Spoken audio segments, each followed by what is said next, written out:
Dear student, जय हिंद। बहुत स्वागत आपका मिशन इंस्टीट्यूट प्रयागराज में। हम लोग मैथमेटिक्स के कुछ महत्वपूर्ण बिंदु पढ़ रहे हैं और उन महत्वपूर्ण बिंदु में आप जब एवरेज के सवाल लगा रहे होंगे एवरेज के, तो एवरेज में आपको मिलेगा कि अगर दो बराबर दूरियां हैं तो उनको अगर अलग अलग चाल से तय किया जाए तो उनका औसत चाल क्या होगा। देखो, इसके लिए आपको फार्मूला भी याद होगा, स्टेटमेंट आपने देखा होगा। दो बराबर दूरी है, बराबर दूरियों को क्रमशः x किलोमीटर पर आवर तथा y किलोमीटर पर आवर की चाल से तय करें तो औसत चाल क्या बनती। औसत चाल आप जानते होंगे, ये फार्मूला बनता है 2xy upon x plus Y kilometre per hour. तो ये एक सूत्र होता है। अगर ये तीन दूरियां होती, यदि तीन दूरियां और उनकी पास चाल होती x, y और z, तो इनका फार्मूला बनता 3xyz upon xy plus yz plus zx kilometre per our. अब देखो, ये तो हो गई तीन दूरियों के लिए। ऐसे ही मान लो चार दूरियां होती और उनको हम लोग a, b, c और d से तय करते तो हमारा सूत्र बनता 4abcd अपान abc plus bcd plus cda और प्लस dab। आप महसूस करिए, अगर आपने ऐसा सवाल लगाया होगा तो आपको यहाँ तक जाते जाते सवाल बहुत बड़ा होता चला जाता है। इतना बड़ा हो जाता है कि कैलकुलेशन मुश्किल हो जाता है। तो हम आपको कुछ ऐसे तरीके बताएंगे कि ये तो रहेगा ही रहेगा, और इनके अलावा एक ऐसा तरीका होगा जो सवाल को और काफ़ी आसान बना देगा। आप कहो तो ये बता दूं कि ये सूत्र बना ही कैसे है ना, ये ज़रूरी है। इसको जान लेने से ये पता चल जाएगा कि आखिर हम रट ही क्यों रहे हैं। अगर मान लो हम भूल जाएं, इनमें से कोई फार्मूला हमको खुद बनाना हो तो कैसे बना पाएंगे। देखो, मैं आपको बताऊँ, औसत अगर कोई स्टैटिक ऑब्जेक्ट होता है, स्थिर विषय होता है, जैसे आयु का औसत, भार का औसत, जेब में रखे रुपये का औसत, आयु का औसत, इस तरह का औसत है, तो आपको पदों का जोड़ बटा पदों की संख्या कर देते, आपका औसत आराम से निकल जाता। लेकिन अगर कोई मूवेबल ऑब्जेक्ट है, ऐसा ऑब्जेक्ट जिसके अंदर वेलोसिटी पाई जा रही हो, उनका औसत ऐसे नहीं निकल सकता। उनका औसत निकलता है हरात्मक माध्य से। जो अभी मैंने बताया, इसके पहले वाला एग्जाम्पल, ये तब समांतर माध्य से आ जाता, सिग्मा एफ एक्स अपान सिग्मा एफ वाले से। लेकिन जब अगर कोई मूवेबल ऑब्जेक्ट हो जाती है तब उसका औसत निकलता है हरात्मक माध्य से, हार्मोनिक मीन से निकलता। हार्मोनिक मीन क्या होता है? अगर आप में से कुछ लोग पढ़े होंगे हार्मोनिक मीन, कि अगर मान लो x1, x2, x3 dot dot dot dot dot xn object है और इनका मुझे हार्मोनिक मीन बताना हो, तो इसके लिए फार्मूला बनता है n अपान 1 अपान x1 प्लस 1 अपान x2 प्लस 1 अपान x3 और dot dot dot dot plus 1 अपान xn। आपने अगर इंटरमीडिएट में मैथ पढ़ा होगा तो आपको ये हार्मोनिक मीन आपको पढ़ा होगा कहीं कहीं पर। अब इस हार्मोनिक मीन का यहाँ पे इस्तेमाल हो रहा है। देखो, पहले स्टेटमेंट में दो दूरियां हैं। अगर दो दूरियां हैं तो n की जगह 2 लिख देंगे आप। अगर n की जगह आप 2 रख देंगे और नीचे अलग अलग चाल x और y है तो 1 अपान x प्लस 1 अपान y करेंगे।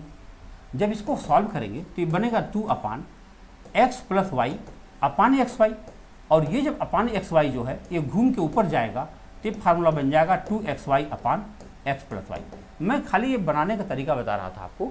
ऐसे इसको आप कर सकते हो 3 अपान 1 अपान x plus 1 upon y plus 1 upon Z. जब आप करोगे तो ये सॉल्व करने पे आ जाएगा। ऐसे इसको हल करोगे तो 4 अपान 1 अपान ए प्लस 1 अपान बी प्लस 1 अपान सी प्लस 1 अपान डी सॉल्व करोगे तो ये बन जाएगा।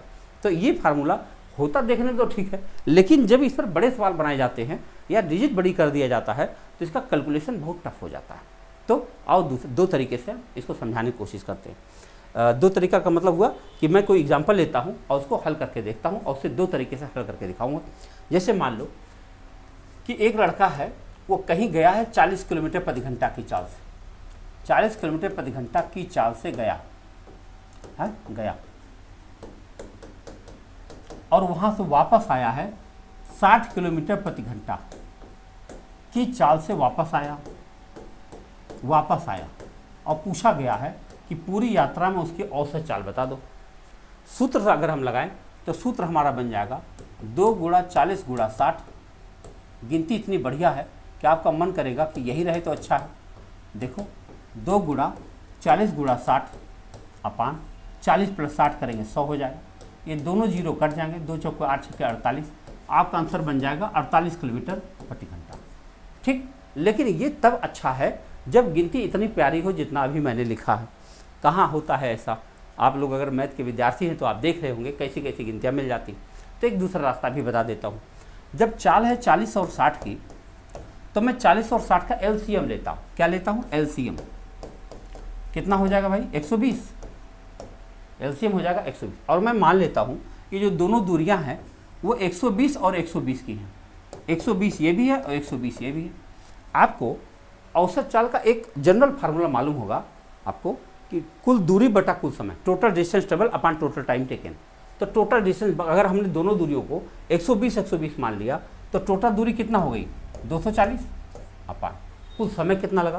पहली दूरी को हम 40 की रफ्तार से गए हैं तो 3 घंटा लगा होगा, और दूसरी दूरी को 60 की चाल से गए हैं 2 घंटा लगा होगा। टोटल 5 घंटे लगे होंगे। बताओ, 3 घंटा इधर और 2 घंटा इधर, कुल 5 घंटे लगे होंगे। अब 5 घंटे से हमने इसमें भाग दे दिया, हमारा तुरंत उत्तर 48 आ गया।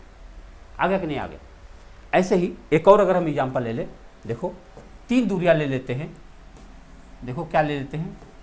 24 किलोमीटर प्रति घंटा, 30 किलोमीटर प्रति घंटा और 40 किलोमीटर प्रति घंटा। 3 बराबर दूरियों को इन 3 अलग अलग चालों से तय किया गया। पूछा गया औसत चाल बता दो। अगर मैं सूत्र लिखूं तो सूत्र हमारा ये बनता है, ये 3xyz अपान xy plus yz plus zx। लेकिन इसमें जब नीचे हम गुणा करेंगे तो मुझे बहुत गिनतियों का बहुत कैलकुलेशन करना पड़ जाएगा। हम ऐसा नहीं करना चाहते, तो क्या करेंगे? 24, 30 और 40 का एलसीएम ले लेंगे। कितना आ जाएगा? मेरे ख्याल से 120 ही आएगा। चलो ठीक। अब हम क्या करेंगे? तीनों दूरियों को हम 120 मान लेंगे। 120, 120, 120, यानी टोटल दूरी हो गई आपकी 360। अब जब पहली वाली दूरी है 24 के साथ जाओगे 5 घंटा लगेगा, दूसरी दूरी को 30 के साथ जाओगे 4 घंटा लगेगा, तीसरी दूरी को 40 के साथ जाओगे 3 घंटा लगेगा, 5 और 9 3 12 घंटा लगेगा, और 12 से काट देंगे 30 किलोमीटर प्रति घंटा आपका उत्तर बन जाएगा। तो आप देख सकते हैं कि कितने आसानी से इसका आंसर हम निकाल सकते हैं। एक और एग्जाम्पल ले लेते हैं। मान लीजिए और एक कोई हवाई जहाज़ है, उसकी चाल अलग अलग है। देखो 4 बराबर दूरियों को चला है वो। एक हवाई जहाज़ है, वो 4 बराबर दूरी को कैसे चल रहा है? बराबर दूरी को क्रमशः चल रहा है 200 किलोमीटर प्रति घंटा, 400 किलोमीटर प्रति घंटा, 600 किलोमीटर प्रति घंटा तथा 800 किलोमीटर प्रति घंटा। अब पूछा गया है उस वायुयान की औसत चाल बता दो।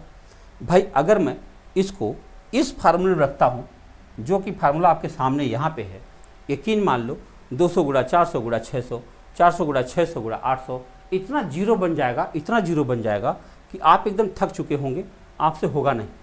तो क्या करें? दूसरा वाला तरीका ज़्यादा बढ़िया। कैसे? हम 4 बराबर दूरियां लेते हैं, 1, 2, 3 और 4, और इन सभी चारों संख्याओं का एलसीएम निकालते हैं। एलसीएम कैसे निकलेगा? इतनी बड़ी संख्या है, सबके पास डबल जीरो है, डबल जीरो कॉमन ले लो, हटा दो वहाँ से। अब हमारे पास क्या बचा? 2, 4, 6, 8। 2, 4, 6, 8 का लघुत्तम बनता है 24, और डबल जीरो तो हमारे पास था ही। तो हमारे पास एक दूरी बन के आ गई 2400, फिर ये भी बन गई 2400, फिर यह भी बन गई 2400, फिर यह भी बन गई 2400। कुल मिला के हमारे पास 24 चौक का 9600 दूरी बन चुकी है। यानी वह वायुयान मैं मान लेता हूँ कि टोटल 9600 किलोमीटर गया होगा। कहाँ पहुँचा होगा ये हमारा एम नहीं है, बस ये एम है कि इतना दूर गया, 9600 किलोमीटर चला गया। जो पहला 2400 गया 200 की चाल से गया होगा, 12 घंटे लगे होंगे। दूसरा 2400 400 की चाल से गया होगा, 6 घंटे लगे होंगे। तीसरा 2400 600 की चाल से गया होगा, 4 घंटे लगे होंगे। और चौथा वाला 800 से गया होगा, 3 घंटे लगे होंगे। कुल मिलाकर उसे कितने घंटे लगे? 12, 6, 18, 18, 4, 22, 3, 25 घंटे उसको लग चुके हैं। और 25 घंटे से अगर हम इसको भाग दे दें तो 25 या 75, 15 और 6 21, 210, 25 8 200 और 100 बचेगा, 25 चौक के 100। आपका उत्तर बन गया 384 किलोमीटर प्रति घंटा। तो आपने क्या देखा कि अगर हम जो ये औसत वाले सवाल है इनको अगर हम लघुत्तम के माध्यम से ट्रीट करें एलसीएम निकाल करके, तो आपको सवाल लगाना काफ़ी आसान पड़ जाएगा, तो आप बहुत बड़े बड़े कैलकुलेशन से बच जाएंगे। तो कोशिश करिएगा कि ऐसे सवालों को एलसीएम मेथड लगा दें। एलसीएम मेथड लगा देंगे तो ये सवाल आपके लिए एकदम हलवा बन जाएगा। ठीक है, मिलते हैं ऐसे ही शानदार ट्रिक के साथ अगले वीडियो में। बहुत बहुत धन्यवाद।